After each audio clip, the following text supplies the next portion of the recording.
Do you shit a brick when you have to make a speech? Then you're going to love this week's business book review.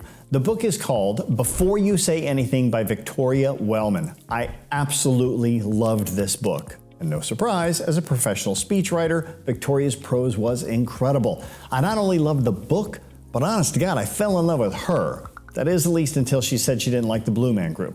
The honeymoon ended pretty quick. Blue Man Group rocks. Victoria, your husband Nathan, he's right, you're wrong. Anyway, back to the book. As a professional speaker for over 35 years, I'm still reading books on how to make better presentations, pitch with more power, and make sure that I'm at the top of my game. So this review is most likely a bit biased by my love of words and their delivery, but I also think that bias should hopefully make this review even more credible.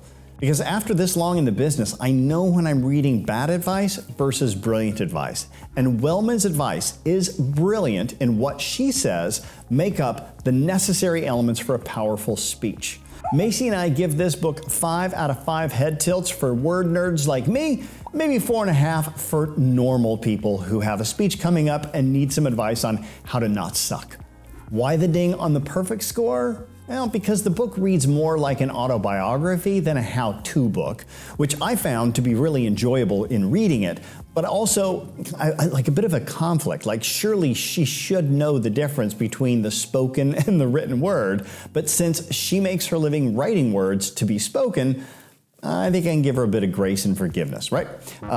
So if you want steps like do these 3 things or here's how to do what I just said in that story, you won't get it. You as the reader have to pull from her stories the techniques that she never explicitly says on like how to do something. So you got to work for that on your own. Again, I love that, but I think a normal person might eventually get frustrated by not having it spelled out for them word for word.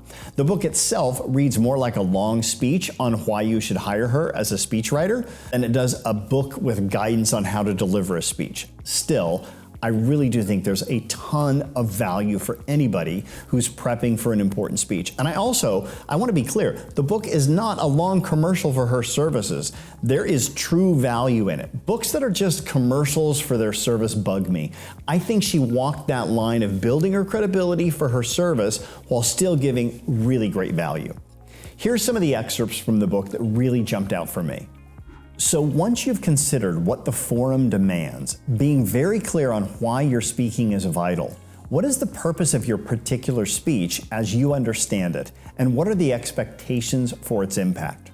Considering the forum and the reason you're there cannot be separated from considering the audience in the room. The where and the why are inextricably bound to the who. Everything you know isn't everything you should say. You have to consider the audience's interests, their pain points, their awareness, their style, and whether they're aligned in their thinking on your topic or diverse in their opinions.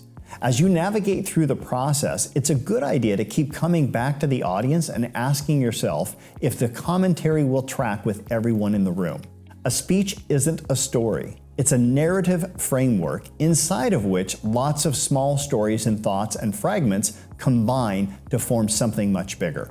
If you have taken the time to craft an extraordinary speech about how wonderful your brother or sister or your best friend is, that is one of the purest expressions of love and gratitude.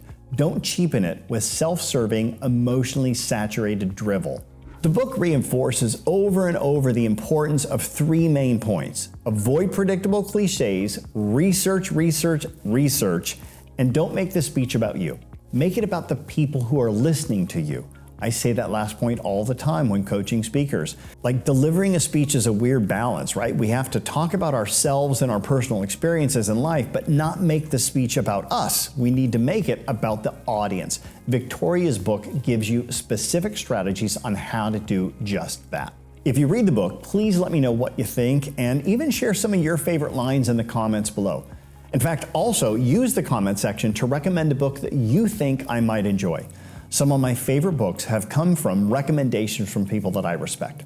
Also, if you like these reviews, you might want to hit subscribe and turn on the notifications so that when I release a new review, you'll be the first to know. Coming up, I'm going to be reviewing How to Make a Few Billion Dollars by Brad Jacobs, and one of the best negotiation books I have ever read. I'll just tease you with that.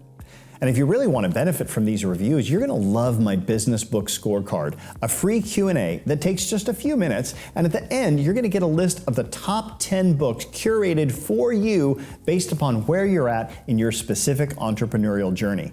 The reality is that all books can be a 5 out of 5 if you read them at the right time in your business development.